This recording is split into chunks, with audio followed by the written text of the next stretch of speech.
Hello and welcome to my channel. Right off the bat, I just want to say how proud I am of you for clicking on this video. Because making resumes sucks. It's so boring, it's so confusing, and there are so many cooler videos to watch on YouTube, but you still clicked on this video. And for that, I am proud of you.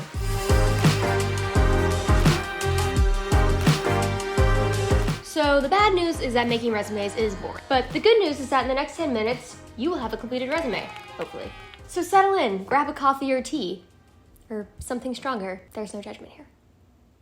And let's do this thing. So for those of you who don't know who I am, my name is Erin McGough. I'm a filmmaker and content creator living in New York City, and my career advice has gone viral on the internet. I also make documentaries, so if you're into documentaries. But I do things a little bit differently. I like to give actual candid and practical career advice. I don't really care about coming off like cute or trendy or like, you know, getting all the likes.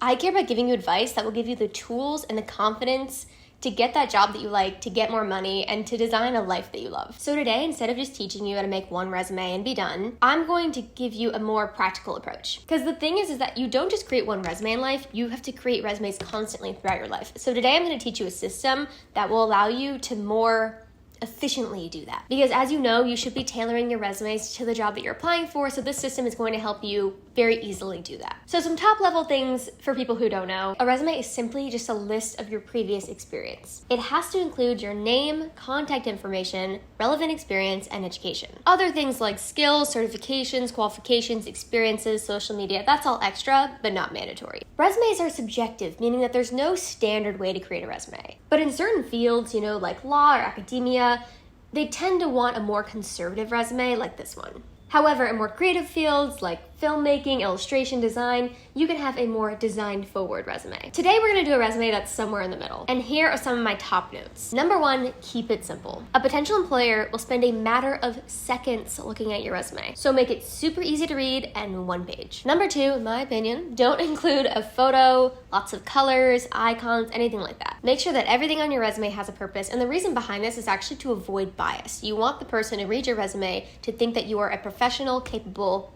professional. And number three, avoid any weird fonts. Just stick with the normal fonts, and definitely don't have typos. One typo can get your resume thrown in the garbage. Don't judge me. Making YouTube videos is hard. I'm a filmmaker, and this is different. I don't know how these YouTubers do it. Anyway, let's get on with making the resume already. What's all this? What is that? Okay, so today we are going to be using Canva to make our resume. What I really like about Canva is that it stores your resume. So even if you're traveling and you don't have your laptop, you can just open up any computer, go to canva.com, and edit your resume. They also have a ton of templates. We're gonna talk about that later. So first, we're gonna open up a blank document and do what I like to call a brain dump. So this document is not going to be a resume. This is going to be the beast, the monster document. It's a place where you're going to write down everything that you've done in your life. So don't care about making it look good or spelling even, just dump out everything that you've ever accomplished in your life. Go back to preschool and just go up to present day, where you went to school, where you've worked, volunteered, activities you've been involved in. And it might be helpful, I always say this, to grab a friend or family member to help you do this, because they can actually help you remember your life better than you can. Also, pro tip going forward, just a little sidebar here. Whenever you get like a compliment from your boss or you accomplish something at work going forward in your life, literally write it down and like save it in a document. Because next time you make your resume, you're gonna be so happy that you did that. Anyway, so feel free to pause the video here and spend about 5 to 10 minutes working on this beast monster brain dump document. And I will do the same.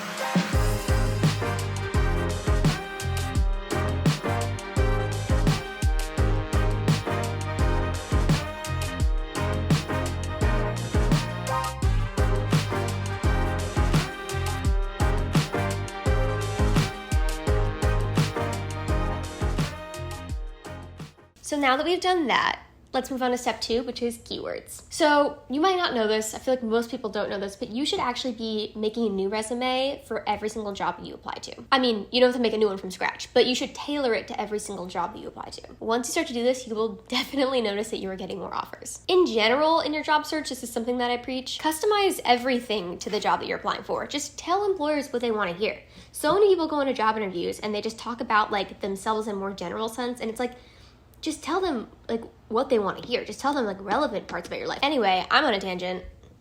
So pull up the job application, and if there's not a specific job that you're applying to, just pull up a general one that's close to it. And let's go through and list all the keywords in my reference document. So we have Adobe Premiere Pro, editing, color correction, and graphics, organizing, exporting, deliverables. That seems pretty good.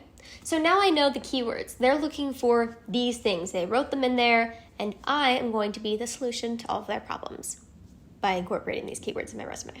Step 3 is to fill out your template. Now there are a lot of resume templates on Canva. Some of them are a little out there. So I compiled a few of my picks that I think are nice and simple, well designed, and I put them down in the description. So find a template and then I will meet you back here and we will start filling out a resume.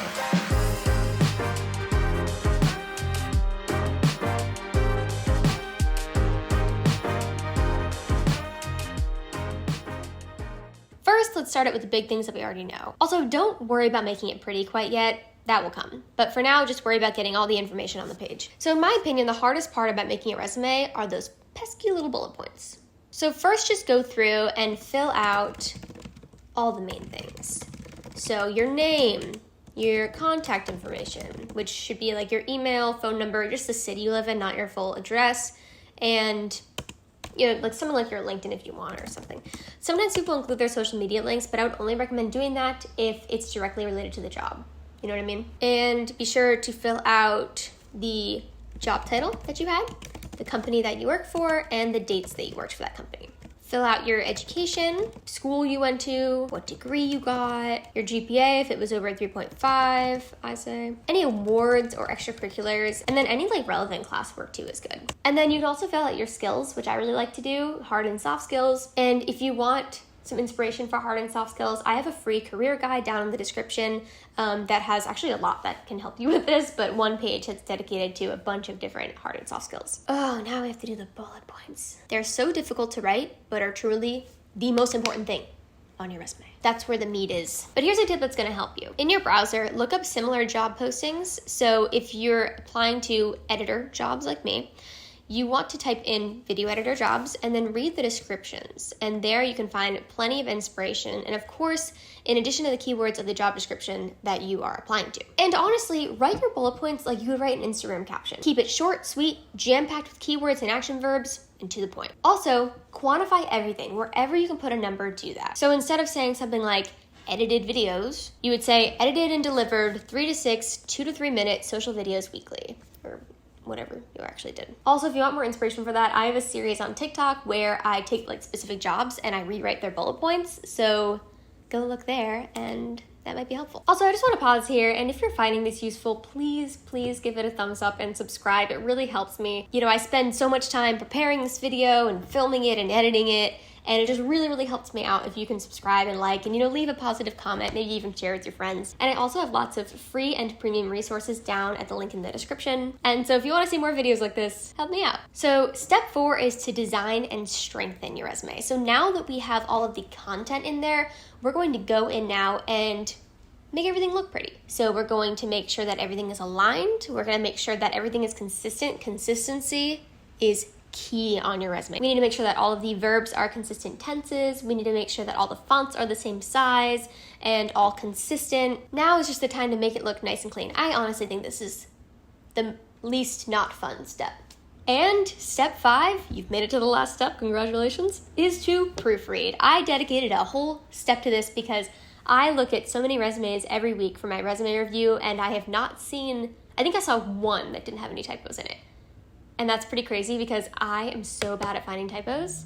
So if I find the typos, they will definitely find the typos. And it's just, if you see a typo on a resume, it's just an immediate throw out, because it's like, if they didn't have attention to detail on their resume that they sent in, how can you expect them to have attention to detail when they're working the job? And that might not be true for every hiring manager. Some people might have more grace, but typically that's like the ultimate thing that you have to get right. And I know what you're thinking, Erin, they only spend 6 seconds looking at your resume. I know, but if they really like you, they're gonna spend more time, and then they're gonna find the typos, and then they're not gonna be so happy. You can throw it into Grammarly. You can have a friend or family member look it over. Also read it backwards. That's a great way to find typos. So now that we have a completed resume, hooray, I want you to never forget that beast monster brain dump document that we made in the beginning of this. because that thing is going to be your saving grace when making your resumes going forward. Because all you have to do now is just copy and paste essentially. And now going forward after this video is done, if you want to go back into the Beast document and copy and paste like how you updated your bullet points here, and you can put that in the document. That document's just for you. You can do whatever you want with it. You can write, you know, emails of praise from your boss or accomplishments in there. Just make that kind of like your brag document almost, where it's like, these are all of the things that I've accomplished and done, and then you can pull from those to put them in your final resume. So thank you guys for joining and clicking on this video. I hope you found it helpful and useful. This is my first like career advice YouTube video. Of course, I also make content about the film industry, and I'm building a cabin. So if you're interested in like how I'm living in New York and also building a cabin up in the mountains, follow along because we just bought land and it's like a crazy journey. And remember, you got this. Nobody knows what they're doing. Okay, we're all just winging it. We're all out here just winging it. So, all right, I'm gonna go eat something.